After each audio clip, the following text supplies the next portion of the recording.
50 mjek dështuan të shpëtonin vajzën e një miliarderi. Asnjëri prej tyre nuk gjeti përgjigjen. Për 22 muaj, specialistët më të mirë në botë kërkuan diçka të ndërlikuar, diçka të rrallë, diçka të fshehur thellë brenda trupit të saj. Por të gjithë gabuan, sepse e vërteta nuk ishte në një laborator, ishte çdo mëngjes në kuzhinën e saj. Dhe i vetmi person që e vuri re nuk ishte mjek. Ai as nuk duhej të ishte aty. Ai ishte një shofer shpërndarjeje. Brenda më pak se 1 minute, ai bëri një pyetje të thjeshtë dhe gjithçka ndryshoi. Para se të vazhdojmë, më shkruaj në komente nga po e shikon këtë histori dhe sa është ora tek ti tani. Mos harro të bësh like dhe subscribe, sepse histori si kjo do të bëjnë ta shohësh botën ndryshe. Qëndro me mua. 50 mjek dështuan të shpëtonin vajzën e një miliarderi. Asnjëri prej tyre nuk dha një përgjigje që zgjati më shumë se disa javë. Secili erdhi me vetë besim, me diploma dhe me fjalë të matura me kujdes, dhe secili u largua në të njëjtën mënyrë, i heshtur, i pasigurt dhe i paaft të shpjegonte pse një vajzë 12 vjeçare dikur plot jetë, po shuhej ngadalë në një shtëpi ku gjithçka duhej të ishte në rregull. Prona e familjes Calloway ngrihej lart mbi tokën përreth. Një vend i ndërtuar për të dhënë ndjesinë e përhershmërisë. Rruga e gjatë për në shtëpi kalonte mes rreshtave të lisave të vjetër, degët e të cilëve shtriheshin mbi asfalt si një hark mbrojtës. Çdo detaj i pronës fliste për kontroll dhe saktësi. Bari ishte prerë në mënyrë të përkryer, shtigjet prej gurit të pastruara, dritare të lustruara aq shumë sa reflektonin qiellin sipas qyra. Ishte lloji i vendit që njerëzit imagjinojnë kur mendojnë për suksesin. Brenda, ajri mbante një aromë të lehtë lulesh të freskëta, të përzier me diçka më të fortë, më klinike, që nuk i përkiste një shtëpie. Mobiljet ishin vendosur me përpikmëri, të paprekura dhe të heshtura, sikur dhomat vetë po prisnin diçka që nuk po vinte kurrë. Në qendër të gjithçkaje, në një dhomë pritjeje që dikur kishte mbajtur biseda dhe mbrëmje të qeta, ishte vendosur një krevat spitalor pranë një dritareje të madhe. Ai nuk përputhej me asgjë tjetër përreth. Korniza metalike, dysheku i hollë, zhurma e lehtë e pajisjeve mjekësore, gjithçka prishte imazhin e ndërtuar me kujdes të asaj shtëpie. Secili Calloway shtrihej në atë krevat. Flokët e saj të errët ishin shpërndar mbi jastëk, paksa të çrregulluar, sikur nuk ishin krehur më me të njëjtin kujdes si dikur. Lëkura e saj kishte humbur ngrohtësinë, duke marrë një ngjyrë të zbehtë me një hije gri në skaje. Syt i kishte hapur, por nuk ishin të fokusuar në asgjë brenda dhomës. Qëndronin të fiksuar diku sipër, në një pikë që vetëm ajo mund ta shihte. Monitori i zemrës vizatonte një ritëm të qëndrueshëm pranë saj, me një tingull të butë, që ishte pothuajse i vetmi që lejohej të ekzistonte në atë hapësirë. Një linjë serumi ishte lidhur me krahun e saj, e fiksuar me kujdes mbi lëkurë. Çdo gjë tek ajo ishte e palëvizshme. Pranë krevatit, një tavolinë e vogël mbante një grumbull librash. Kapakët e tyre ishin të gjallë, por faqet mbeten të paprekura. Ishin vendosur aty me një qëllim, sikur dikush besonte se ajo do t'i merrte në dorë në çdo moment. Pranë librave ndodhej një tabake me ushqim, vezë të përgatitura me kujdes, bukë e prerë në pjesë të rregullta, një gotë lëng që kishte filluar të humbaste freskinë ndërsa rrinte aty pa u prekur. Askush nuk e kishte lëvizur. Askush nuk kishte zemër ta bënte. Në anën tjetër të dhomës, Harlan Calloway qëndronte pranë dritares, me shpinën gjysmë të kthyer. Ai ishte një burr që kishte ndërtuar jetën mbi kontrollin. Vendimet e tij drejtonin kompani, indikonin tregje, lëviznin njerëz. Nuk kishte pasur kurrë një situatë që nuk mund ta menaxhonte me mjaftueshëm përpjekje, fokus dhe burime. Por këtu, asgjë nga këto nuk kishte vlerë. Ai e shikonte vajzën në heshtje, fytyra e tij e qëndrueshme, por qetësia në qëndrimin e tij mbante diçka më të thellë. Nuk ishte konfuzion, nuk ishte zemrim, ishte diçka më e rëndë. Pranimi i heshtur se ky ishte një problem që ai nuk mund ta zgjidhte. Ai kishte provuar. Për 22 muaj kishte provuar gjithçka. Specialistët më të mirë ishin sjell nga e gjithë bota, neurolog që kishin shkruar libra, imunolog të njohur për zgjidhjen e rasteve të rralla, Ekipe mjekësh që punonin së bashku, krahasuan të dhënat, studiuan analizat, kërkonin modele që mund të shpjegonin atë që po ndodhte. Ata ekzaminuan çdo detaj, ishin bërë çdo test, ishin dhënë diagnoza që tingëllonin bindëse në moment. Asnjëra nuk qëndroi. Sa herë që hopa shfaqej, zhdukej po aq shpejt. Harlon kishte ndaluar së të kërkuari siguri. Kishte ulur pritshmëritë në diçka më të vogël, më të përballueshme. Ai kërkonte vetëm progres, një shenjë, një ndryshim. Por as kjo nuk kishte ardhur. Cecili nuk kishte folur prej javësh.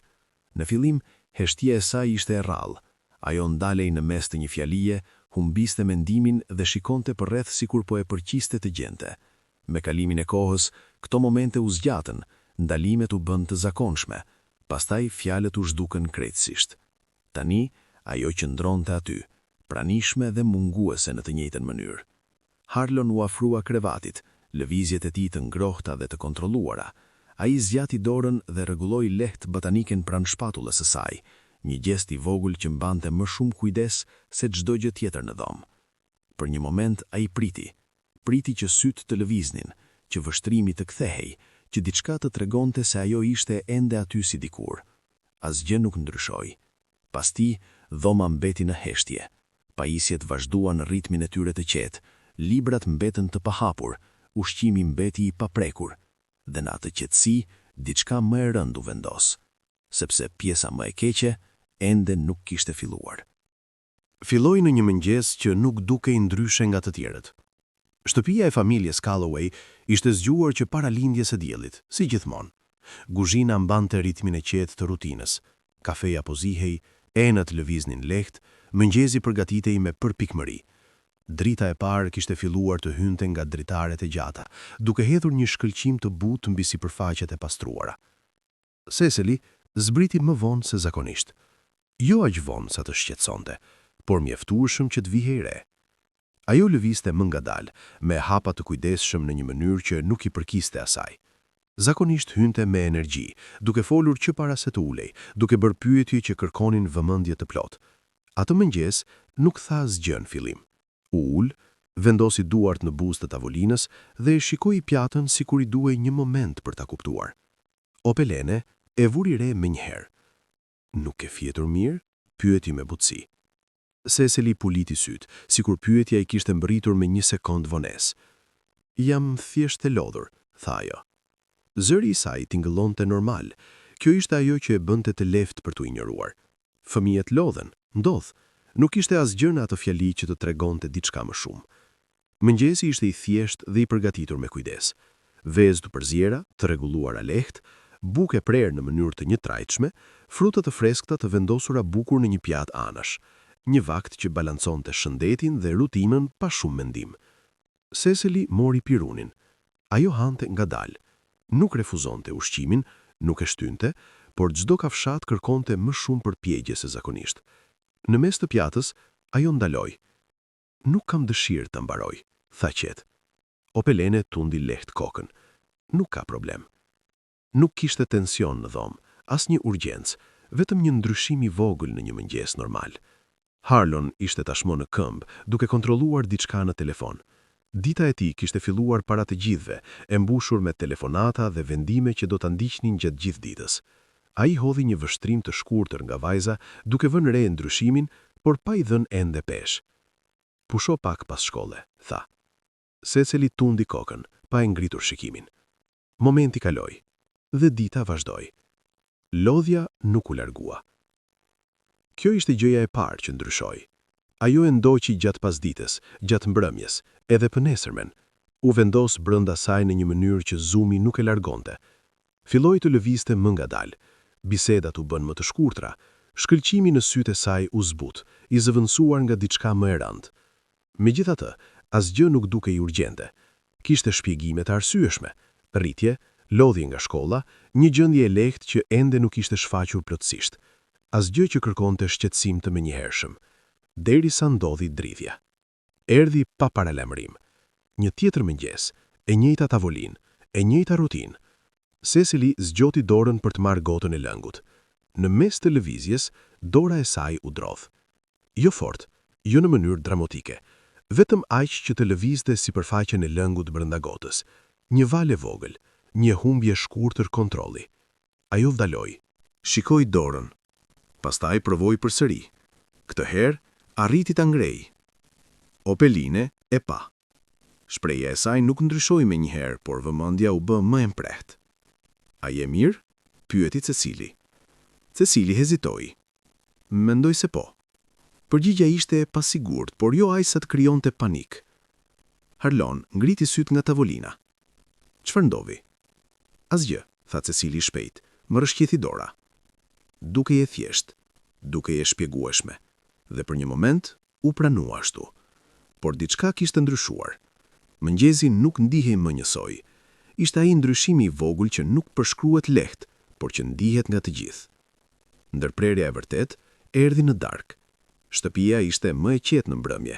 Tavolina e gjatë, e shtruar me përpikmëri, pasqyronte të njëjtin rend si pjesa tjetër e shtëpisë.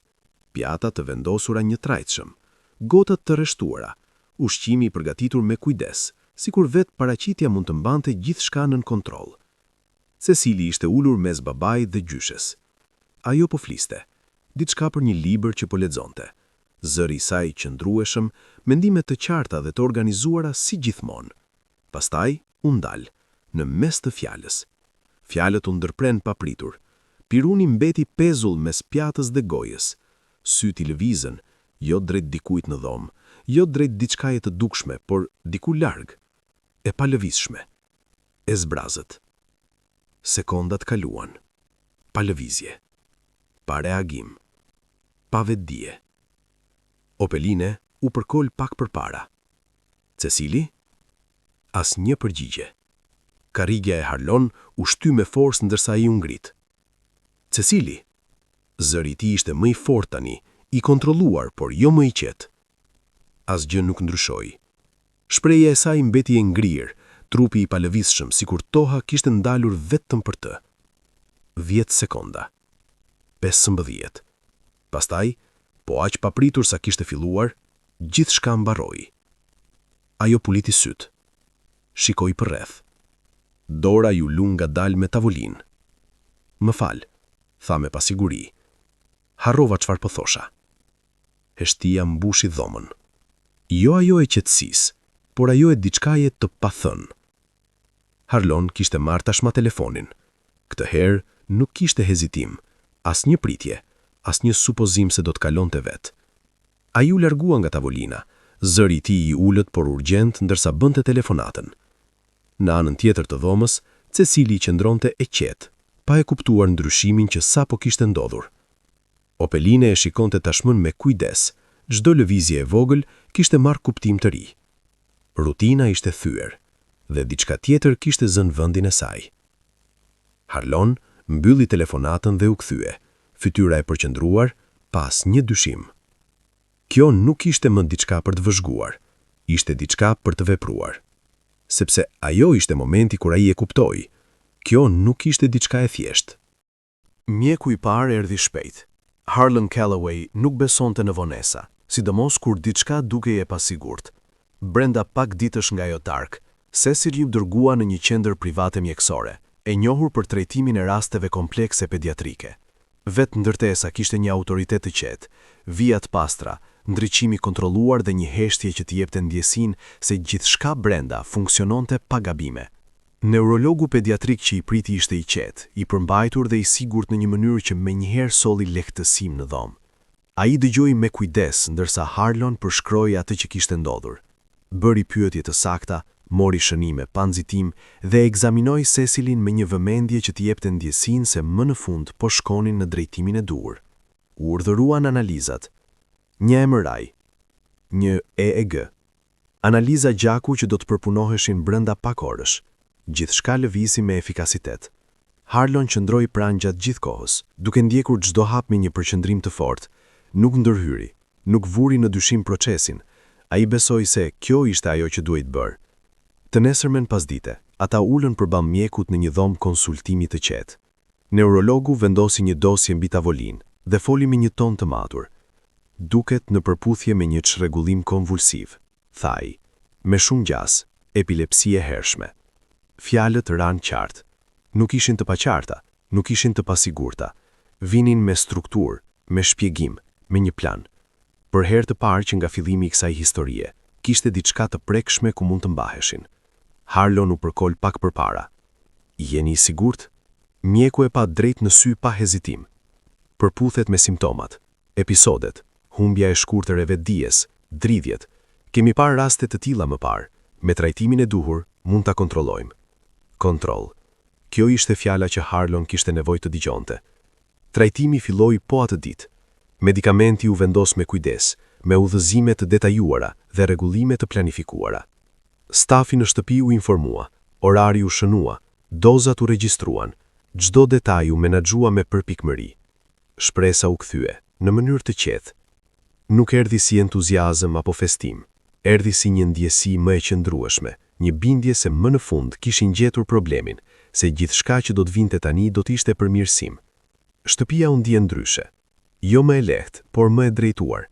Bisedat kishin sërish qëllim, lëvizjet nuk ishin më të pasigurta. Edhe heshtja kishte një cilësi tjetër, të mbushur me pritishje jo me frikë. Cecily e ndoqi rutinën pa kundërshtim. Aja mori ilaçet sipas udhëzimit, pushoi kur i than, u përgjigj kur mundi. Në fillim nuk kishte ndryshim të menjëhershëm, asgjë dramatike, por kjo ishte e pritshme. Mjeku i kishte qenë i qartë, duhej kohë. Ditët kaluan, pastaj javët. Harlon filloi të ndryshonte orarin e tij pa e bërë të dukshme. Takimet u shkurtuan, udhëtimet u shtyn. Prania e tij në shtëpi u bë e vazhdueshme, edhe pse ai nuk e theksonte. Natën, kur shtëpia binte në qetësi, ai hynte në dhomën e Cecilyt dhe qëndronte një moment në derë para se të afrohej. Dhoma ishte e zbehtë, e ndriçuar vetëm nga një lampë e vogël pranë krevatit. Monitori vazhdonte ritmin e tij të qetë. Ajri mbetej i palëvizshëm. Cecily flinte. Frymëmarrja e saj ishte e rregullt, fytyra e saj e qetë, në një mënyrë që të rikujtonte si kishte qenë më parë. Harlon ul pranë krevatit, duke u siguruar që të mos e shqetësonte. Ndonjëherë vendoste dorën lehtë mbi buzën e dyshekut, ndonjëherë vetëm e shikonte. Ai kërkonte shenja, të vogla, një frymëmarrje më e qëndrueshme, një ndryshim në shprehje, diçka që të tregonte se ilaçi po funksiononte. Çdo natë i thoshte vetes të njëjtën gjë, duhet kohë. Çdo mëngjes priste diçka ndryshe, por asgjë nuk ndryshonte. Dridhjet nuk u zhdukën, episodet nuk u ndalën. Nëse kishte ndonjë ndryshim, ato po bëheshin pak më të shpeshta, por jo aq sa të shkatërronin me njëherë besimin. Mjeku rregulloi dozën, pastaj e rregulloi përsëri. U planifikuan kontrolle të tjera, analizat u shqyrtuan. Fjalët mbetën të qeta, të kontrolluara, të njëjta. Mund të na duhet pak më shumë kohë. Harlon e pranoi. Ai kishte ndërtuar jetën mbi durimin po aq sa mbi veprim. Por durimi kërkon progres, dhe progresi nuk po vinte. Javët kaluan në të njëjtin cikël të qetë. Ilaçe, vëzhgim, pritishje. Një mbrëmje ndërsa Cecily ishte ulur në tavolinë, me pirunin që qëndronte lehtë në dorë, ajo ndaloi përsëri. Syti humbën fokusin, të kapur në atë vend të largët. Momenti u zgjat, pastaj kaloi. Ajo puliti syt, u kthye dhe vazhdoi sikur asgjë nuk ishte ndodhur. Harlon e vëzhgoi me kujdes. Diçka brenda tij ndryshoi. Jo panik, jo ende, por siguria që ishte dhënë në atë dhomë konsultimi filloi të lëkundej. Më vonë atë natë ai qëndroi sërish në derën e dhomës së saj, duke e parë teksa flinte. Dhoma ishte e njëjtë, ritmi i monitorit i qëndrueshëm, ajri i qetë. Ai qëndroi më gjatë se ora zakonshme. Këtë herë jo duke kërkuar, jo duke pritur, vetëm duke parë, sepse e vërteta filloi të vendoste ngadalë. Diagnoza nuk kishte zgjidhur asgjë, trajtimi nuk kishte ndryshuar asgjë, dhe përgjigja që menduan se kishin gjetur nuk po qëndronte. Dhe kjo ishte vetëm fillimi. Mjeku i dytë erdhi me një lloj tjetër sigurie. Ai ishte imunolog, i sjell nga një spital kërkimor i njohur, i specializuar në raste që nuk shfaqeshin qartë. Ai shqyrtoi çdo dokument, çdo analizë, çdo shënim që kishte lënë neurologu i parë. Bëri pyetje të reja dhe u fokusua te modele që nuk ishin marrë parasysh më parë. Në fund të vlerësimit, ai ofroi një drejtim të ri. Kjo mund të jetë autoimune, tha. Ka raste kur trupi fillon të sulmoj vetë sistemin nervor. Në fillim mund të duket si diçka tjetër, Shpjegimi ishte i detajuar, përputhej me lodhjen, dridhjet dhe episodet. Ishte një mundësi e re që, edhe një herë, dukej e strukturuar dhe arsyeshme. Trajtimi ndryshoi. Ilaçi i mëparshëm u ul. U vendos një protokoll i ri, më i fortë dhe më agresiv. Steroidet u administruan me kujdes, të monitoruara nga afër dhe të rregulluara sipas reagimit të trupit të saj. Shpresa u kthye sërish. Jo në të njëjtën mënyrë si herën e parë, por mjaftueshëm për të vazhduar. Për disa ditë kishte një ndjesi drejtimi. Çdo ndryshim i vogël u vëzhgua me kujdes, çdo reagim u shënua, çdo orë u krahasua me pritjen për përmirësim. Por përmirësimi nuk erdhi. Dridhjet vazhduan. Episodet mbetën. Energjia e saj nuk u kthye. Në vend të kësaj, filluan të shfaqeshin komplikime të reja, fillimisht të lehta, pastaj më të dukshme. Oreksi ndryshoi, gjumi u bë i paqëndrueshëm, vetë trajtimi filloi të sillte peshën e tij. Imunologu e rregulloi qasjen, pastaj e rregulloi përsëri. Në fund të javës së dytë, ai u ul përballë Harlon dhe zgjodhi fjalët me kujdes. Mund të duhet të shqyrtojmë mundësi të tjera. Shpresa e dytë u shua. Mjeku i tretë erdhi para se heshtja të vendosej plotësisht. Një reumatolog. Ai u fokusua te inflamacioni, te gjendjet sistemike që mund të preknin disa pjesë të trupit pa u shfaqur qartë në fillim. Ai analizoi treguesit në gjakun e saj, duke kërkuar modele që mund të ishin anashkaluar. Një teori tjetër, një plan tjetër, më shumë analiza, më shumë pritje. Modeli u përsërit. Çdo specialist vinte me qartësi, secili sillte një shpjegim që dukej sakt në moment, secili kthente për pak kohë ndjesinë se gjërat po lëviznin përpara, dhe secili, në fund, arrinte në të njëjtën pikë, pa siguri. Pas mjekut të katërt, një specialist i sëmundjeve infektive, kërkimi ishte zgjeruar edhe më shumë.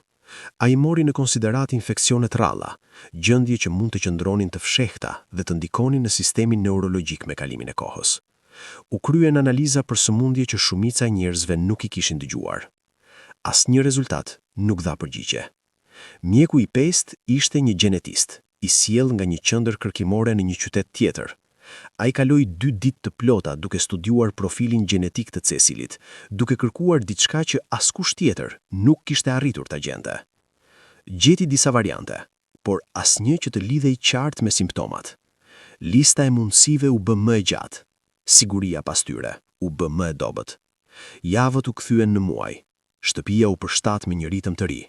Takimet zëvendësuan rutinën, raportet zëvendësuan bisedat. Tavolina e ngrënjes, dikur vend për mele, u mbush me dosje që diskutoheshin me zë të ulët dhe të përqendruar. Cecili kalonte përmes kësaj pa kundërshtim.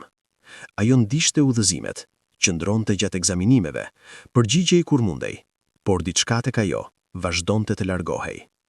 Jo papritur, jo në mënyrë dramatike, por vazhdimisht. Harlon mbeti i kontrolluar në sipërfaqe.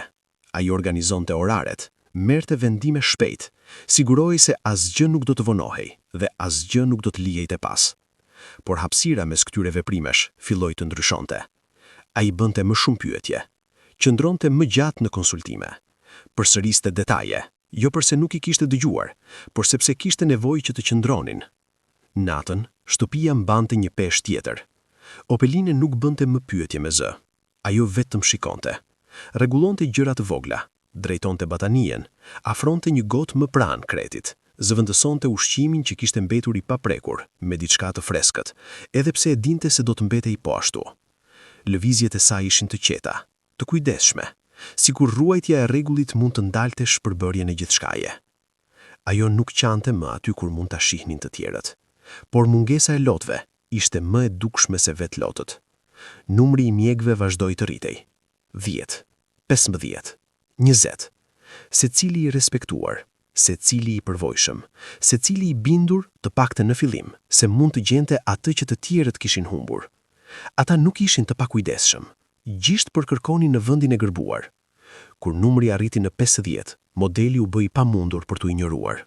Çdo analizë që mund të bëhej ishte bërë, çdo teori që mund të merrej në konsiderat ishte marrë, çdo rrugë është ndjekur deri në fund, dhe ende, Cecili që mbronte në atë kreth. Ende duke ushuar, ende pa ndryshim në gjërat që më shumë rëndësi kishin. Shtëpia, dikur e përcaktuar me kontroll, tani jetonte në pritje, duke pritur një përgjigje, duke pritur një ndryshim, duke pritur diçka që nuk po vinte. Dhe nxërsa ata kërkonin më thellë, më larg, më saktë se kur më parë, përgjigjja e vërtet ishte pikërisht përballë atyre. Ndryshimet nuk ndodhen me një herë. Ato erdhën në heshtje, në copa të vogla që nuk dukeshin të rrezikshme më vete. Çdo moment mund të shpjegohej, çdo ndryshim mund të injorohej. Pikërisht kjo e bënte më të rëndë. Asgjë nuk dukej përfundimtare, derisa gjithçka kishte filluar të rrëshqiste pa u ndalur. Cecily ndaloi së shkuari në stall. Askush nuk i tha të ndalonte. Asnjë mjek nuk e dha ato udhëzim. Një mëngjes, makina ishte gati, shoferi po priste, çizmet e saj ishin vendosur pranë derës dhe ajo nuk lëvizi. Nuk kam dëshirë të shkoj sot, tha. Zëri i saj ishte i qetë, jo i mërzitur, jo i trishtuar, thjesht i largët në një mënyrë që nuk i përkiste asaj. Opelene e pa për një moment, pastaj tundi lehtë kokën. Nuk ka problem, mund të shkosh një ditë tjetër. Por dita tjetër erdhi dhe ajo nuk shkoi. Edhe dita pas saj kaloi njësoj. Çizmet mbeten aty, helmeta qëndroi e paprekur, rutina u zhduk pa shpjegim, sikur të mos kishte pasur kurrë rëndësi. Librat erdhën më pas. Ata kishin qenë gjithmonë pjesë e botës së saj, të vendosur pranë krevatit, të rishtuar në raftet e dhomës, të mbajtur në duar ndërsa lëviste nga një vend në tjetrin. Histori që i ndiqte me kujdes, personazhe për të cilët fliste sikur të ishin të vërtetë. Në fillim, ajo ende përpiqej, hapte një libër dhe lexonte disa rreshta, syt i lëviznin mbi paqet, por diçka pas tyre kishte ndryshuar. Lidhja nuk ishte më aty. Një pasdite, Harlon e gjeti të ulur me një libër të hapur në duar. Nuk të pëlqen? E pyeti. Cecily hezitoi, mbajtur syt mbi të njëjtin rresht. Mendoj se e kam lexuar këtë pjesë, tha ngadalë. E ke lexuar? Ishte në mes të librit javën e kaluar. Ajo uli syt sërish, sikur po përpiqej ta verifikonte. Pastaj e mbylli librin. Nuk më kujtohet. Pas kësaj, librat mbetën aty ku ishin, të pahapur. Harresa erdhi në fillim në mënyrë të vogël, një mendim që humbte, një fjalë që nuk vinte kur duhej, një fjali që fillonte qartë, pastaj ndalej në mes, duke lënë vetëm heshtje pas saj. Harlon mësoi të priste. Ai nuk ndërhynte, nuk i plotësonte boshllëqet, i jepte kohë, duke shpresuar se fjalët do të ktheheshin vetë. Ndonjëherë ktheheshin, ndonjëherë jo. Dhe kur nuk ktheheshin, ajo e shihte, jo të hutuar, jo të friksuar, por e vetëdijshme që diçka mungonte. Kjo vetdije ishte më e vështirë për t'u parë se çdo gjë tjetër. Të folurit filloi të zbehej, jo sepse nuk mundej, por sepse dukej sikur kërkonte më shumë nga ajo se më parë. Bisedat u bën më të shkurtra, përgjigjet më të thjeshta. Heshtja filloi të zgjaste mes fjalëve që dikur vinin pa e përfjekje. Në tavolinë, vaktet humbën kuptimin. Ushqimi përgatitej ende me kujdes. Çdo detaj ishte i njëjtë, por Cecily nuk ishte më aty në të njëjtën mënyrë. Ajo ulej përpara një pjate të plotë dhe morte vetëm disa kapshime. Ndonjëherë ndalonte në mes dhe i vendoste duart në prehur, sikur përfundimi i ushqimit kërkonte më shumë energji se sa kishte. Askush nuk e detyronte, askush nuk insistonte, sepse çdo moment dukej i brisht, si diçka që do të thyhej nëse prekej fort. Shtëpia ndryshoi bashkë me të. Heshtja u vendos ngadalë, pastaj mbeti. Ajo mbushi korridoret, zbuti zërat, ngadalsoi lëvizjet e të gjithëve brenda shtëpisë. Bisedat u shkurtuan, dyert mbylleshin më butë, edhe drita dukej më e qetë, sikur vetë shtëpia ishte përshtatur me gjendjen e saj. Opelene lëvizte në këtë qetësi me kujdes. Ajo nuk bënte më pyetje, nuk kishte nevojë. Gjithçka ishte e dukshme. Rregullonte batanieret, lëvizte jastëkët, zëvendësonte ushqimin e paprekur me diçka të freskët, edhe pse e dinte se do të mbetej njësoj. Duart e saj ndalonin më gjatë mbi gjërat vogla, jo sepse kishin nevojë për rregullim, por sepse nuk dinte çfarë tjetër të bënte. Harlon nuk u thye në mënyrë që të tjerët mund ta shihnin lehtë. Nuk kishte zëra të mbrehura, nuk kishte reagimet menjëhershme. Kontrolli i tij mbeti aty ku kishte qenë gjithmonë. Por diçka brenda tij kishte filluar të ndryshonte. Ai kalonte më shumë kohë në dhomën e saj, shpesh duke qëndruar pranë dritares, duke e parë pa folur. Rregullonte gjëra të vogla që nuk kishin rëndësi. Këndin e një bataniereje, pozicionin e një karrigeje, vetëm që duart të kishin diçka për të bërë. Natën qëndronte më gjatë. Ndonjëherë ulej pranë krevatit edhe pasi ajo kishte fjetur, duke e vështruar sikur po përpiqej ta mbante mend çdo detaj. Ai nuk kërkonte më përgjigje. kishte kërkuar mjaftueshëm. Tani vetëm shihte dhe priste, sepse kjo ishte gjithçka që kishte mbetur. Cecily ishte ende aty. Fytyra e saj ishte e njëjtë, prania e saj mbushte dhomën në të njëjtën mënyrë. Ajo përgjigjej kur i flisnin, i shihte kur i ferrisnin emrin, por diçka thelbësore nuk ishte më aty ku ishte më parë. Ajo ishte ende aty, por jo vërtet. Ditët kalonin pa ndryshim. I njëjti ritëm. Asgjë nuk përmirësohej, asgjë nuk kthehej, dhe ngadalë pa e thënë askush me zë, shpresa filloi të zbehej. Jo të zhdukej, vetëm të dobësohej, derisa dukej si diçka që mbahej më shumë nga zakoni se sa nga besimi. Dhe pikërisht kur ajo afërmisht të zhdukej, ndodhi diçka e papritur. Mëngjeset e Liridon Kelmendit fillonin përpara se dielli të vendoste plotësisht të linte. Shtëpia ku jetonte ishte e vogël, e qetë dhe e praktike. Asgjë në të nuk ishte e tepërt. Drita e kuzhinës ndize e para, duke hedhur një ndriçim të butë mbi një hapësirë që mbante më shumë rutinë se sa rehati. Ai lëvizte brenda saj pa menduar, duart duke ndjekur një rend që ishte përsëritur për vite. Kafeja vinte e para, e fortë, e errët, e derdhur në një filxhan që ai nuk e kishte ndrruar kurrë. Pastaj çanta. Ai e përgatiste me kujtesë, duke kontrolluar çdo gjë 2 herë, duke i vendosur me një saktësi që nuk i përkiste punës vet, por njeriut që e bënte atë. Dërgesat që kërkonin temperaturë të kontrolluar kërkonin vëmendje, dhe vëmendja ishte diçka që ai e jepte pa vështirësi. Pare se të dilte, ai kaloi në korridorin e shkurtër dhe u ndalte një derë e hapur. Nora po flinte. 8 vjeçe, e vogël në shtrat, me një dorë të hedhur mbi fytyrë sikur po mbronte syt nga një dritë që nuk ishte aty. Frymarrja e saj ishte e qetë, fytyra e saj e relaksuar në një mënyrë që vetëm fëmijët arrin. Liridon qëndroi aty për një moment më shumë se sa duhej, jo për të kontrolluar, thjesht për ta parë. Pastaj fiki dritën e korridorit dhe doli jashtë. Rruga ishte e qetë në ato orë. Kamionçina e tij u ndez me një zhurmë të njohur, një tingull që ai nuk e vërente më. Motori u stabilizua në një ritëm të ulët ndërsa ai u fut në rrugë. Qielli ishte ende i errët, me shenjat e para të mëngjesit që sapo po shfaqeshin në horizont. Rruga e tij ishte e planifikuar, adresa, orare, udhëzime, gjithçka e parashikueshme, gjithçka nën kontroll. Kështu e preferonte ai, sepse e kishte pasur një kohë kur asgjë nuk ishte e tillë. 3 vite më parë, jeta e tij nuk kishte ndjekur asnjë rutinë. Ishte më e gjallë, më e plotë, e ndarë me dikë tjetër. Lorraine mbushte hapësirat që tani ai e kalonte vetëm. Ajo kishte një mënyrë të foluri që sillte ngrohtësi edhe në bisedat më të thjeshta. Kujtonte gjërat vogla, vërente detaje që të tjerët i kalonin. Mungesa e saj nuk erdhi ngadalë, erdhi menjëherë, një gjendje që askush nuk e kishte parë, asnjë paralajmërim që kishte kuptim, asnjë kohë për të përgatitur. Një ditë ajo ishte aty, ditën tjetër nuk ishte më. Ajo që mbeti pas nuk ishte vetëm heshtje, ishin pyetje. Pyetje që nuk largoheshin. Liridon u përpoq të kuptonte, jo në mënyrën e mjekëve, me dije dhe siguri, por në mënyrën e vetme që kishte. Ai lexoi. Natën, pasi Nora flinte, ai ulej në tavolinën e kuzhinës me një laptop dhe disa fleta të printuara. Artikuj mjekësor, studime rastesh, kërkime të shkruara në një gjuhë që kërkonte kohë për të kuptuar. Ai nuk nxitonte, nuk anashkalonte.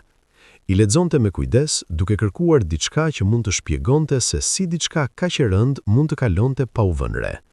Nuk gjeti një përgjigje që të ndryshonte gjithçka, por nuk ndaloi së lexuari, sepse ndalimi dukej si dorëzim, dhe ai nuk ishte gati për këtë. Kur dielli filloi të ngrihej, ai ishte tashmë në mes të rrugës së tij. Pako të dorëzuara, firma të marra, biseda të shkurtra që nuk shkonin për atë që ishte e nevojshme. Ai nuk priste asgjë ndryshe nga ajo ditë. Ishte vetëm një adresë tjetër, një dërgesë tjetër, një ndalesë në rrugën që ai e kishte bërë më herët. Prona e familjes Calloway u shfaq gradualisht ndërsa ai hyri në rrugën e gjatë. Pemët ishin të rreshtuara në mënyrë të rregullt, duke krijuar një korridor natyror që të shkonte drejt shtëpisë. Shtëpia ishte më e madhe se ato ku zakonisht dorëzonte, por jo e zakonshme, për punën që bënte. Ajo ngadalsoi ndërsa shtëpia u shfaq plotësisht. Qëndronte lart, e ndërtuar në një mënyrë që jepte ndjesinë e permanencës, linja të pastra, dritare të mëdha, gjithçka në vendin e saj. Ai parkoi pranë hyrjes kryesore. Kjo ishte gjëja e parë që ndryshoi. Dërgesa të tilla zakonisht shkonin nga hyrja e sonshme. Stafi i merrte shpejt, pa vonesa, pa interaktim. Ai mori pakon, kontrolloi etiketën edhe një herë dhe zbriti. Ajri duke i qetë, jo thjesht i heshtur, diçka tjetër. Para se të afrohej tek dera, ajo u hap. Një grua qëndronte aty. Rreth të 50-tave, e rregullt në paraqitje, me një qëndrim të kontrolluar, me veshje të zgjedhura me kujdes, por fytyra e saj mbante diçka që nuk përputhej me pjesën tjetër. Nuk ishte një emocion i momentit, ishte diçka që kishte qenë aty për një kohë të gjatë. Ti je shoveri? Pyeti ajo. Po zonj, u përgjigj Liridon. Dërgesë për Meridian Medical. Ai priste që ajo të hapte rrugën, të drejtonte diku tjetër. Ajo nuk e bëri. Të lutem, tha ajo. Hy brenda. Kërkesa nuk ishte autoritet, as formalitet, vetëm diçka të qetë dhe të drejtë për gajt. Liridoni u ndal për një moment. Kjo nuk ishte mënyra se si ndodhnin zakonisht këto gjëra. Por diçka në mënyrën se si ajo e tha, e bëri të vështirë të refuzonte. Ai rregulloi pakon në duar dhe e ndoqi brenda. Brendësia përputhej me jashtën në strukturë, por jo në ndjesi. Gjithçka ishte në vend, gjithçka e rregullt, dhe megjithatë diçka mungonte. Ajri mbante një aromë të lehtë, ndoshta fluresh, por poshtë saj diçka më e fortë, më klinike.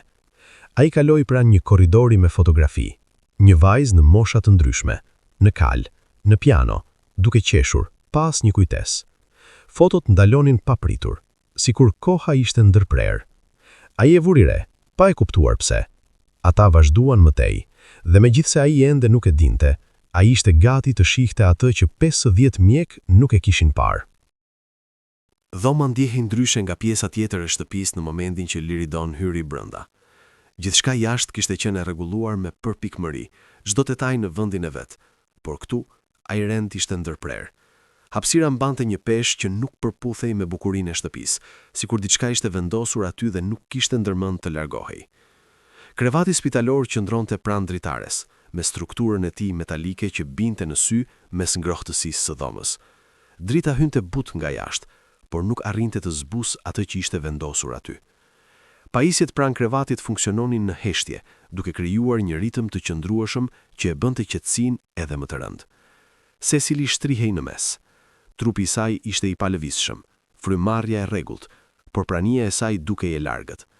Syti kishte hapur, të fiksuar diku sipër, jo te ndonjë gjë në dhomë, dukej sikur po pushonte, por mënyra si qëndronte e bënte të qartë se kjo nuk ishte thjesht pushim. Liridon u ndal disa hapa brenda. Ai nuk foli, nuk u afrua menjëherë. Qëndroi aty, duke parë me kujdes, duke marrë çdo detaj pa u nxituar ta kuptonte. Opelene foli me zë të ulët, duke shpjeguar diçka, por vëmendja e tij kishte kaluar diku tjetër. Ai nuk po e shikonte Cecilyn si të tjerët. Ai po shikonte gjithçka përreth saj. Heshtja ishte gjëja e parë që vuri re. Jo mungesa e zërit, por mënyra si ajo mbushte dhomën. Pajisjet prodhonin një tingull të lehtë, ajri lëvizte pak, por asgjë nuk dukej e gjallë. Ishte një qetësi që vinte nga pritja e gjatë. Pastaj syti kaluan te tavolina pranë krevatit. Librat ishin të vendosur me kujdes, të pastër, të paprekur. Ishin vendosur sikur dikush ende besonte se do të hapeshin përsëri. Nuk ishte asgjë të gabuar tek ata, por mbashnin një qetësi që nuk i përkiste diçkaje që përdorej. Pranë tyre ishte një tabaka. Ushqimi ishte përgatitur me kujdes. Vezë që dikur kishin qenë të ngrohta, tani të ftohura. Buk e prerë në mënyrë të rregullt, një gotë lëng që kishte humbur freskinë. Gjithçka dukej në rregull, përveç një detaji. Asgjë nuk ishte prekur. Sytë e Liridonit qëndruan mbi të, jo sepse ishte e pazakont, por sepse nuk përputhej. Ai kishte parë ushqim të lënë pa u ngrënë edhe më parë. Kjo nuk ishte e re, por këtu dukej ndryshe. Dukej si diçka që përsëritej, jo si një rast i vetëm. Pastaj vështrimi i tij u zhvendos. Në cepin e tavolinës, një kuti, e thjesht, e pastër, e dizenjuar për të dhënë idenë e shëndetit, ngjyra të ndezura, etikete qartë, diçka që i përkiste një kuzhine, jo një dhomë spitali. Nuk binte në sy për dikë që nuk po kërkonte, por Liridon po kërkonte. Ai u afrua pak, pa nxitim, duke u fokusuar gjithnjë e më shumë. Vendosi pakon në dorë, pa menduar, sepse vëmendja e tij ishte diku tjetër. Syti lëvizën nga tavolina te kutia, pastaj përsëri mbrapa. Diçka u lodh, jo qartë, jo plotësisht, por mjaftueshëm. Pas ti Opelene po e shikonte. Ajo kishte parë shumë njerëz në atë dhomë, mjek, specialist, njerëz që flisnin me siguri dhe largoheshin pa të. Ajo e njihte momentin kur dikush po mendonte. Por kjo ishte ndryshe. Ai nuk kishte autoritet, nuk kishte arsye të kuptonte atë që po shifte. Dhe gjithashtu, po e shifte ndryshe nga të tjerët. Liridon u kthye pak, zëri i qetë. Çfarë e ha ajo? Pyetja nuk përputhej me dhomën, nuk përputhej me gjithatë që kishte ndodhur aty. Për një moment duke i jashtë vendit. Opelene e pa, e hutuar, duke u përpjekur ta kuptonte. Më fal? Ushqimin, tha Liridon. Çfarë ka ngrënë? Zëri i tij nuk kishte nxitim, as sfidë, ishte thjesht një kërkesë e qartë. Opelene hezitoi. Gjithçka është kontrolluar, tha ajo. Dieta e saj është e monitoruar. Ishte një përgjigje e arsyeshme. Duhej të mjaftonte. Por nuk mjaftoi. Pyetja mbeti. Liridon hodhi syt përsëri nga tavolina, pastaj nga kutia. E kam fjalën për gjithçka. Ushqim, pije, çdo gjë që merr rregullisht. Diçka në mënyrën si e tha e bënte të vështirë të injorohej. Nuk ishte ashpër, nuk ishte këmbgumësish, vetëm thjesht i qartë. Opelena e shikoi sërish, këtë herë me më shumë vëmendje. Kjo pyetje nuk ishte bërë kështu më parë. Vetëm kjo mjaftoi. Ajo u kthye dhe thërriu me zë të qëndrueshëm.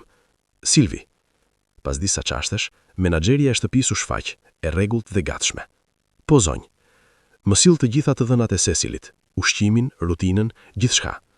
Silvi tundi kokën. Sigurisht. Ajo u largua menjëherë. Dhoma u kthye në heshtje, por nuk ishte më e njëjta heshtje. Diçka kishte ndryshuar. Liridon qëndroi aty, duke parë detajet e vogla, ato që kishin qenë gjithmonë aty por nuk ishin vënë re. Opelena e shikonte në heshtje, dhe hutimi i saj u kishte zvendësuar nga diçka tjetër. Kuriozitet, sepse për herë të parë pas shumë kohësh, diçka në atë moment duke i ndryse. Dhe ajo pyetje thjesht çoi në diçka që askush nuk e kishte pritur. Silvi u kthye shpejt, me atë efikasitet që vinte nga vitet e menaxhimit të një shtëpie ku asgjë nuk lihej pa u dokumentuar. Në duar mbante një tablet dhe një dosje të hollë, më shumë si përmbledhje sesa si regjistër i plot. Gjithçka ishte organizuar, kontrolluar dhe rishikuar shumë kohë përpara këtij momenti. Ajo u afrua te tavolina dhe i vendosi materialet me kujdes, sikur edhe ai veprimi i vogël kërkonte vëmendje. Rutina ditore e Cecilit, tha ajo. Vaktet, suplementet, medikamentet, gjithçka është e regjistruar. Zëri i saj ishte i qëndrueshëm, i mësuar, pa asnjë hezitim. Kjo nuk ishte diçka e re, ishte diçka që ishte parë më parë, analizuar më parë, nga njerëz shumë më të specializuar se kushdo në atë dhomë. Opelene tundi lehtë kokën, duke parë nga Silvi te Liridoni. Kjo është shqyrtuar disa herë, tha ajo. Liridoni nuk u përgjigj më njëherë. Ai u afrua te tavolina, duke u përqendruar te të dhënat përpara tij. Nuk i preku më njëherë. Së pari hodhi syt nga tabakaja, pastaj nga kutia dhe pastaj sërish te tableti. Sikur po konfirmonte diçka përpara se të vazhdonte. Pastaj e mori në dorë. Ekrani ishte i rregullt. Data, orë, detaje. Mëngjesi të listuara me përpikmëri, përbërës të shënuar, sasi të regjistruara. Gjithçka e strukturuar në mënyrë që të ishte e lehtë për të ndjekur dhe verifikuar. Liridoni e lexonte ngadalë, jo duke e kaluar me sy, duke e kuptuar. Çdo rresht mbante vëmendjen e tij për një moment më gjatë, sikur nuk po kërkonte vetëm informacion, por një model brenda tij. Opelene e vështronte pa folur. Silvi qëndronte e palëvizur, por më e përqendruar. Dhoma kishte ndryshuar sërish, jo në zë, por në fokus. Në fillim asgjë nuk binte në sy. Vaktet ishin të rregullta, të balancuara, të përgatitura me kujdes. Një dietë që reflektonte kujdes dhe mundësi. Nuk ishte gabime të dukshme, asgjë të çrregullt, asnjë arsye për dyshim. Liridoni vazhdoi, duke lëvizur poshtë, duke lexuar, duke ndalur, pastaj duke vazhduar, derisa diçka u përsërit. Jo një herë, jo dy herë, çdo ditë. Ai ndaloi. Gishti i tij qëndroi mbi ekran, ndërsa syt u fiksuan në një rresht. Mëngjes, smoothie, suplement i shtuar. I njëjti shënim përsëritej çdo ditë. Ai ngriti syt për një moment. Kur ka filluar kjo? Pyeti. Silviu pënqij menjëherë. Rreth 6 muaj përpara simptomave të para, koha u vendos në dhomë. Jo me zë të lartë, por qartë. Liridon uli sytë sërish te ekrani. 6 muaj. E njëjta periudhë. E njëjta shtesë. Çdo mëngjes. Ai vendosi tabletin ngadalë mbi tavolinë. Pastaj mori kutinë. Ishte më e lehtë se sa dukej. Etiketa ishte e pastër, e dizenjuar profesionalisht, me ngjyra që jepnin ndjesinë e shëndetit. Fjalë si natyral, organik, mbështetje për imunitetin, ishin të shkruara qartë në pjesën e përparme. Asgjë nuk sugjeronte rrezik. Ishte lloji i produktit që njerëzit e besojnë pa menduar. Ai e rrotulloi lehtë në duar, duke lexuar. Jo shpejt. Jo sipërfaqësisht. Me kujdes. Lista e përbërësve ishte e gjatë. Një përzierje substancash, secila e shkruar me shkronja të vogla. Disa të njohura, disa jo. Të gjitha të paraqitura në një mënyrë që jepte idenë e balancës dhe përfitimit. Liridon e lexoi një herë, pastaj sërish. Shprehja e tij nuk ndryshoi.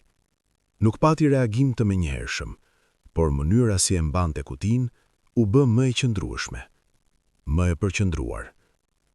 Opelene u afrua pa ja kuptuar. "Çfarë është?" pyeti. Liridon nuk u përgjigj menjëherë. Sytë e tij mbetën te etiketa, të fiksuar në një rresht të vetëm që qëndronte mes të tjerëve. E lexoi përsëri. Jo sepse nuk e kishte kuptuar, por sepse donte të ishte i sigurt. Dhoma mbeti në heshti. Silvi qëndronte në vend. Opelene e vështronte, dhe hutimi i saj ishte kthyer në një tension që nuk mund ta shpjegonte. Nuk kishte ende përgjigje. Nuk kishte përfundim. Vetëm një moment që dukej më i rëndë se sa duhej. Liridon uli pak kutinë. Vështrimi i tij nuk u largoi prej saj. Lidhja po formohej. Jo plotësisht, por mjaftueshëm. Dhe kur pa përbërësin, gjithçka ndryshoi. Liridon mbajti sytë te etiketa, me gishtin që i qëndronte lehtë mbi rreshtin që e kishte lexuar 2 herë. Emri i përbërësit nuk binte në sy në një mënyrë që të shqetësonte dikë që nuk e njihte. Ishte aty, mes të tjerëve, i shkruar me të njëjtin stil të rregullt, si pjesë e një formule që dukej e shëndetshme. Për çdo tjetër do të dukej i padëmshëm. Për të, jo. Ai mori frym thellë, jo nga paniku, por nga qartësia që po formohej. "Kjo", tha ai, duke e kthyer pak kutinë që të tjerët ta shihnin. "Ky përbërës nuk duhet të merret kështu. Jo çdo ditë, jo në këtë kombinim." Opelene u afrua pak më shumë, duke u përpjekur të lexonte etiketën, por fjalët nuk i jepnin kuptim të plot. "Çfarë do të thotë kjo?" pyeti, me një zë të qetë, por më të tensuar. Liridon nuk u nxitua. Vendosi kutinë mbi tavolinë dhe mori sërish tabletin, duke kaluar te të vënat, duke konfirmuar atë që kishte parë. Çdo mëngjes, i njëjti shtesë, pa ndërprerje, pa ndryshime. Ai grumbullohet, tha, ngadalë, nuk e vren me njëherë, nuk reagon si diçka e menjëhershme. Mblidhet me kohën. Silvi i rrudhi pak vetullat. "Është suplement ushqimor, është i miratuar." "Nuk po them që nuk është", u përgjigj Liridon. "Po them që nuk është menduar të përdoret kështu. Jo për një kohë të gjatë, jo pa monitoruar si ndërvepron me gjithçka tjetër që ajo merr." Ai hodhi syt nga Cecily, pastaj u kthye sërish. "Në sasi të vogla ndihmon, por me përdorim të vazhdueshëm ndryshon mënyrën si reagon trupi." Shprehja e Opelene ndryshoi, një shqetësim i qartë u shfaq për herë të parë. "Si e ndryshon?" Liridon ndaloi për një moment, duke zgjedhur fjalët me kujdes. "Fillon të ndikojë në sistemin nervor. Jo drejt për drejt, jo në një mënyrë që të dalë në analizat standarde, por prish sinjalet, krijon modele që duken si diçka tjetër." Silvi e pa më me kujdes. "Si çfarë?" "Si ajo që keni parë", tha ai. "Dridhje, humbje përqendrimi, episode që duken neurologjike, lodhje që nuk përputhet me asgjë të qartë." Dhoma u bë më e ngushtë.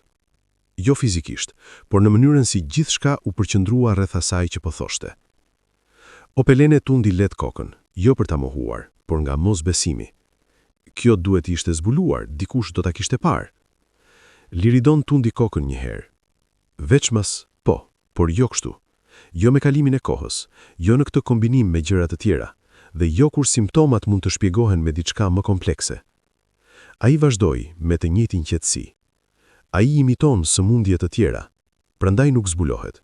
Nuk shfaqet si vetvetja, shfaqet si diçka tjetër. Qëndrimi i Silvin ndryshoi pak. Po thua që e gjithë kjo vjen nga kjo? Po them që përputhet, më shumë se çdo gjë tjetër që ju është thënë. Opelene pa nga ai tek kutia, pastaj tek Cecily, mendja e saj lidhte pjesë që nuk i kishte parë më parë. Por kjo është diçka që ajo e ka marrë çdo ditë, e rekomanduar, e sigurt. Pikrisht, prandaj askush nuk e vuri në dyshim. Është shumë e thjeshtë, shumë e zakonshme, nuk duket si shkak. Heshtja u kthyre, por këtë herë ishte ndryshe. Mbante peshë, mbante drejtim. Zëri i Liridon mbeti i qetë kur foli sërish. Nuk ishte sëmundja, ishte ajo që ajo konsumonte çdo ditë. Fjalët nuk jehunën, por mbetën. Dora e Opelene i vizdi pak drejt tavolinës, pastaj u ndal. Ajo nuk e preku me njëherë kutin. Silvie po mendonte atë duke kaluar në mendje të dhënat, kohën, lidhjet. Nëse kjo është e vërtet, por nuk e përfundoi fjalin, sepse kuptimi ishte i qartë. Liridon nuk shtoi më asgjë. Mjaftonte. Opelene u kthye plotësisht nga ai. Qetësia e saj ende aty, por e ndryshuar. Nëse e ndalojmë, çfarë ndodh? Pyeti ajo me zë të ulët. Liridon e pa Cecilyn, pastaj sërish atë. Nëse kjo është shkaku, ndalimi nuk do ta rregullojë gjithçka me një herë, por do të ndalojë atë që është grumbulluar. Ai ndaloi pak, dhe trupi fillon të korrigjohet vetë. Askush nuk foli. Dhoma mbeti në atë mundësi, ndërsa pesha e saj u vendos mbi ta. Sepse nëse ai kishte të drejtë, gjithçka që kishin besuar ishte gabim. Dhe nëse gabonte, nuk kishin lëvizur fare përpara. Këtë herë, Opelene e mori kutin në dorë, ngadalë, sikur e pikte për herë të parë. Diçka kaq e vogël, diçka kaq e zakonshme, diçka që kishte aty çdo ditë. Ajo e shtrëngoi pak më fort. Ndalojeni, tha me zë të ulët. Silvie tundi kokën dhe veproi menjëherë. Vendimi u mor, dhe ajo që ndodhi më pas, dukej si një mrekulli. Ndryshimi nuk erdhi me njëherë. Në fillim ishte aq i vogël sa mund të injorohej, nëse nuk do ta kishin vëzhguar me aq kujdes. Suplementi u ndal me njëherë. Rutina u ndryshua, çdo detaj u regjistrua me të njëjtën përpikmëri si më parë. Por këtë herë, pritja ndihej ndryshe. Nuk ishte më bosh, kishte drejtim. Shenja e parë erdhi në heshtje. Sytë e Cecily filluan të ndjekin lëvizjet në dhomë. Jo gjithmonë, jo me vetdije të plot, por mjaftueshëm për të vënë re. Kur Opelene fliste, kishte momente kur ajo e kthente shikimin drejt saj. Zgjaste vetëm disa sekonda, por ishte diçka që nuk kishte qenë më parë. Askush nuk e tha me zë. Askush nuk donte ta shpallte shumë herët. Ata vetëm vazhduan të shikonin. Në javën e 6, ndryshimi nuk mund të injorohej më. Ndodhi në një pasdite të zakonshme. Dhoma ishte e qetë, drita e butë mbi mure, i njëjti ritmi i pajisjeve në sfond. Opelene ishte ulur pranë krevatit, duke folur me zë të ulët për diçka të thjeshtë, diçka që nuk kërkonte përgjigje. Buzët e Cecily lëvizën. Në fillim nuk doli zë. Pastaj ngadalë me vështirësi u formua një fjalë. Ujë. Dhoma mbeti në vend. Opelene nuk reagoi me njëherë. Ajo mori gotën me duar të qëndrueshme, sikur kjo ishte diçka e zakonshme. Vetëm pasi e ndihmoi të pinte, pesha e momentit u ndje. Ajo kishte folur. Në javën e 8, ndryshimet vazhduan. Cecily filloi të hante përsëri. Jo plotësisht, jo si më parë, por mjaftueshëm për të pasur rëndësi. Fillimisht pak, disa kafshata, pastaj më shumë. Tabakaja që dikur mbetej e paprekur, tani kishte shenja përdorimi. Nuk ishte më thjesht e vendosur aty. Ishte e nevojshme. Harlan vuri re gjithçka. Ai nuk e komentoi drejt për drejt, nuk tërhoqi vëmendjet e çdo hap përpara. por prania e tij në dhomë u bë më e qëndrueshme, më pak e tensionuar, sikur diçka brenda tij më në fund kishte filluar të ndryshonte. Në javën e 12, shtëpia dëgjoi diçka që nuk e kishte dëgjuar prej kohësh. Cecily kundërshtoi. Filloi nga një gjë e vogël, një kërkesë për të pushuar kur ajo donte të qëndronte zgjuar. Zëri i saj ishte ende i dobët, fjalët më të ngadalta, por toni ishte i qartë. Nuk jam e lodhur. Opelene ndaloi për një moment, pastaj buzëqeshi pa e kuptuar. Ai tingull mbushi dhomën në një mënyrë që asgjë tjetër nuk mundej. Jo për shkak të fjalëve, por për atë që ato përfaqësonin. Shtëpia ndryshoi bashkë me të. Heshtja e rëndë filloi të largohej. Bisedat u kthyen, fillimisht me kujdes, pastaj më natyrshëm. Rutinat që ishin zvendësuar nga pritja filluan të riktheheshin. Një mbrëmje, Harlon qëndroi te dera duke e parë teksa fliste me Opelene. Fytyra e tij ishte ende e qetë, por jo më e njëjtë. Diçka brenda tij më në fund kishte filluar të ndryshonte. Ai bëri telefonatën atë natë.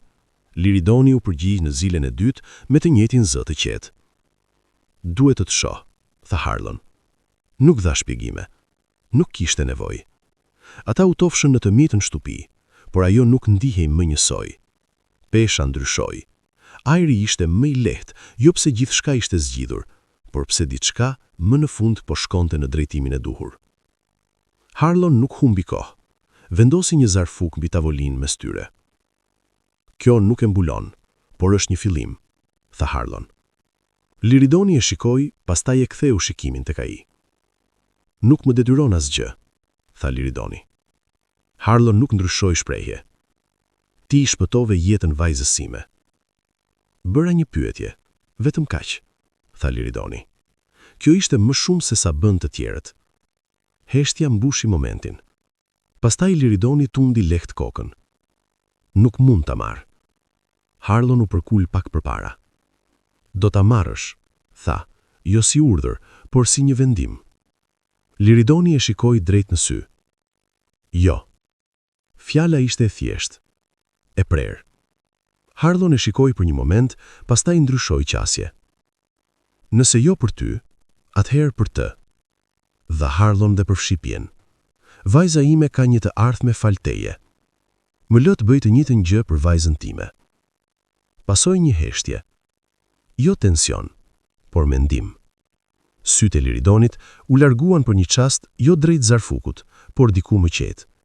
Pastaj ai tundi lehtë kokën. Arsimimi i saj. Asgjë tjetër. Harlon e pranoi me njëherë. U bë. Atë natë Liridoni u kthye më vonë se zakonisht. Shtëpia ishte e qetë, si gjithmonë. Kuzhina e paprekur, dritat e zbehta. Ai lëvizi brenda pa e ndezur asgjë, me hapa të njohur. U ndal te dera e Norës. Ajo po flinte. Në të njëjtin pozicion si gjithmonë, me një dorë mbi fytyrë, frymëmarrja e saj e qetë. Asgjë tek ajo nuk kishte ndryshuar, por gjithçka kishte ndryshuar. Liridoni qëndroi aty duke e parë. Pa menduar, pa analizuar. Thjesht i pranikshëm. Për herë të parë pas shumë kohësh, heshtja nuk mbante pyetje. Mbante diçka tjetër. Ai u kthye lehtë, drita e korridorit duke hedhur një vijë të butë në dysheme dhe qëndroi edhe një moment, sepse disa përgjigje nuk vinë nga kërkimi më i thellë. Disa janë aty gjithkohës.